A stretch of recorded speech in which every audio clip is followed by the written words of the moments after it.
Welcome back to part 3 of our interview with Jeffrey Shaw, where he tells us the science of how business actually works, in addition to asking, what is your brand essence?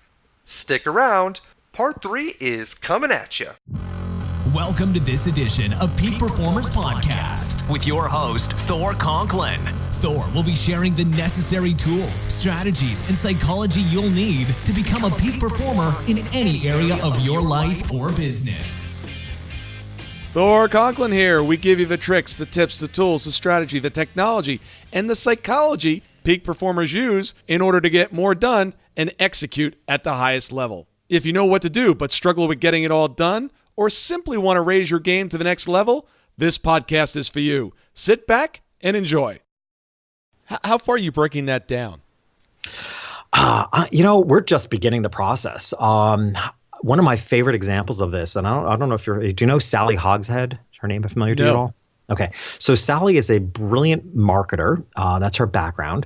And she wrote a book called How the World Sees You. Well, first she created this amazing, I give her more business. I mean, it's amazing how much I talk about her.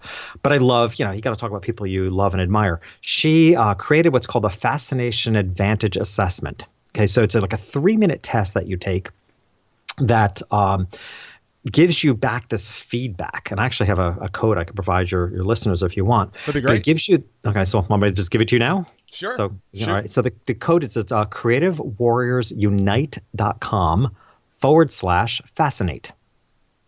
So creativewarriorsunite.com/fascinate. All my one-to-one clients are required to take this test. So it takes all of about 3 minutes. And what you get in return is you're identified as an archetype. And the archetype that you're given, which I think there's like 49 archetypes, the archetype is the combination of 2 triggers, a primary and a secondary trigger. And there are 7 primary and 7 secondary triggers. These triggers, like my primary trigger is passion for my archetype, which is my archetype's called the beloved. My primary trigger is passion. What this says is that when I show up passionately, that's when people find me fascinating. If I don't show up fascinating, and I see this right on the stage. If I walk out on the stage blasé, I've lost the audience. If I walk out on the stage with passion, really excited about what I'm going to talk about, I've got them hooked instantly. The results of this test are remarkably accurate. And I think it tells us a very valuable lesson, which is, how does the world see you? Now, what's cool about this, and what Sally has done this from a list segmentation, is that when she sends out an email blast, she sends out her emails segmented by the archetype. So there are 49 archetypes. Now, I haven't quite figured out if she's sending it out by archetype or just by the trigger. I think maybe the trigger. So I would say her massive email list is at least segmented into 7 parts. And I know this for certain because I have several members on my team, and many of us we're different archetypes. We'll all get the email from her at the same time, but the wording is different. She is speaking the secret language, the lingo of each primary trigger. So my primary trigger being passion, she uses different wording in that email versus if someone else's primary trigger might be innovation. She speaks to them differently. It's brilliant. Yes. Now she's at an unbelievable advantage because she's given out who knows how many millions of these tests by now. So her database consists of the most valuable data. Her database is more than just about statistics and demographics. Her database has people's emotional trigger. Yeah. And she now sends out her emails based on that emotional trigger. It's brilliant. As entrepreneurs and small businesses, we now need to start thinking about how we can capture the emotional trigger data of our customers. And then when we communicate with them in that level, that's speaking their secret language. That's exactly where I'm confident business is going, and what I hope Lingo to be a catalyst to really get people moving in this direction. Yeah, I talk a lot with my clients about speaking the primary language that people use, the modalities that they use. Do they use words like "I can see that," or "Do I feel that," or "I heard you"? Very important. If someone is talking to you in a meeting and saying, "I see your point. I see that we can do this," and you're saying, "I'm hearing you," you're on two different pages. So that's really, really good. What's Sally's last name? Spell her last name. It's got a great last name. It's her maiden name too. It's Hogshead. Hogshead. Hogshead. It's a Brit, and it's she's married, but she uses her maiden name because who could forget it? That's right. It's a great name. It's so Thor. I'd love to for your listeners. I'd love to pull back the curtain here a little bit. I think they might find it interesting how you and I met and how these podcast things happen, right? So, I have a company out there helping book me on podcasts who you interacted with, and they're a fantastic company, and they have their format and structure, and they provide a briefing sheet to help any of their clients prepare for upcoming podcast interviews. Now, I'm a guy, again, I've always built my success on getting to know people, know more about people, know their language. I always dove in deep. So when I was entering this world of being a guest on a lot of podcasts so that I could talk about lingo, I wanted more than just what was available on a standard briefing sheet. So I created for them a lingo briefing sheet, which I provided for them, which goes into really in-depth questions. So instead of the obvious things that they would provide me on a briefing sheet, I wanted to know things like I gave them a sliding scale on a scale of 1 to 5, how loose, 1 being loose, how 5 being structured, how loose or structured is the show? How much does the host and guest talk over one another? So I wanted to know, I wanted to really understand the vibe and the language. And then I started asking, I asked a lot of questions about the audience. One of my favorite questions, actually two of my favorite questions, which I know they had to put a fair amount of depth to. One of them is, if I were to visit this podcast in person, how would I dress? Right? So I want to know, it's like if I'm visiting Peak Performers podcast, how would you tell me to dress? Because that would tell me a lot about the vibe of that show. That tells me a lot about their lingo. Well, it's cocktail attire on Tuesdays. Okay. Well, they came up with crisp jeans, a pair of khakis, but a nice dress shirt. Right? So, I was like, okay, I get that. I know that vibe. One of my other favorite questions, which really they have a hard time with, sometimes they just they can't come up with it, but it's an important question. I use this, and I actually talk about this in the book as well, is what I call a brand blend. If you could come up with 2 other brands, well-known brands that represent this podcast, what would you come up with? Right? Because there's already brands out there, known entities, and this is a big part of building the secret language of your customer, is build off of what's already familiar to them. Right? If you understand your ideal customer, once you have identified who your ideal customer is, really study who are they already interacting with? What are the brands they're already interacting with?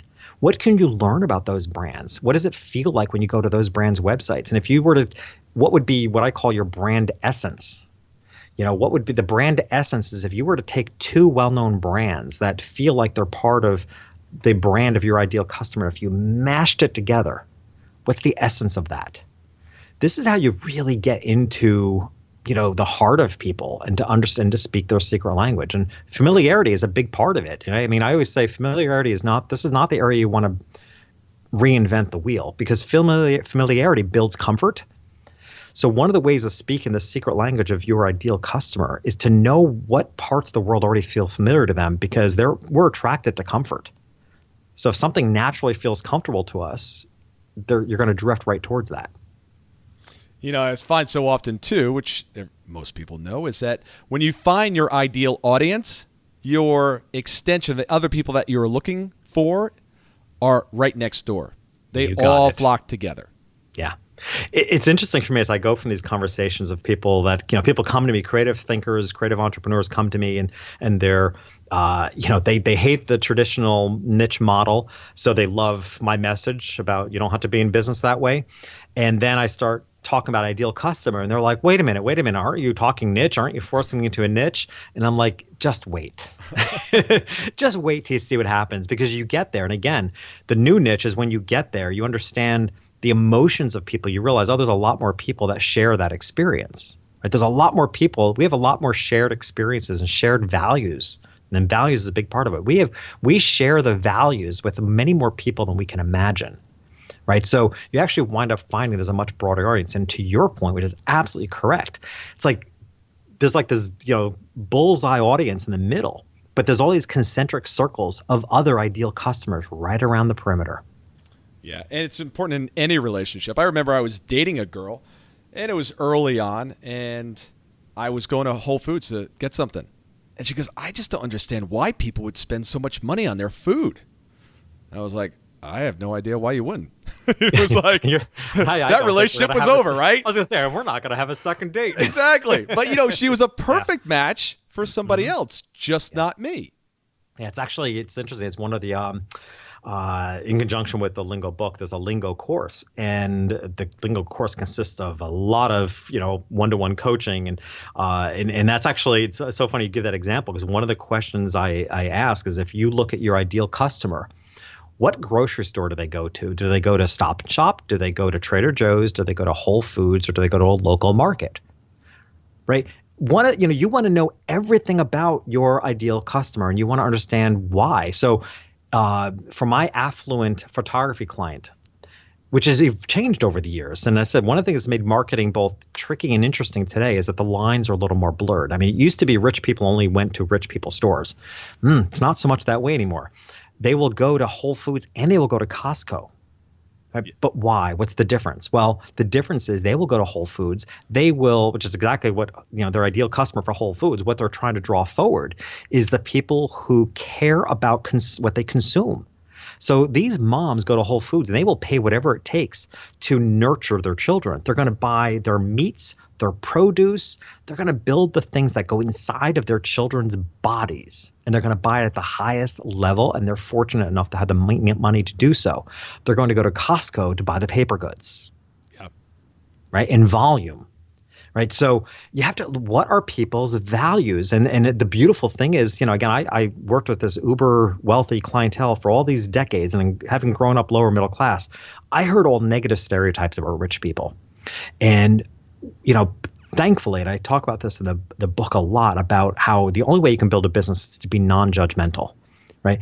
And I had apps, thankfully, I think the environment which I grew up in is these very negative stereotypes. I think it actually made me curious, like, let me find out if that's really true, and found out none of those stereotypes to be true. These were the most loving people. These families, these moms, these dads, what they won't do for their children is just unbelievable. Like their pets.